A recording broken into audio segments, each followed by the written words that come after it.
not so much stillness in nature. It's more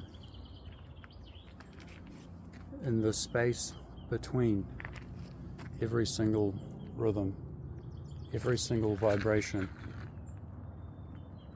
every single inch of entropy of time.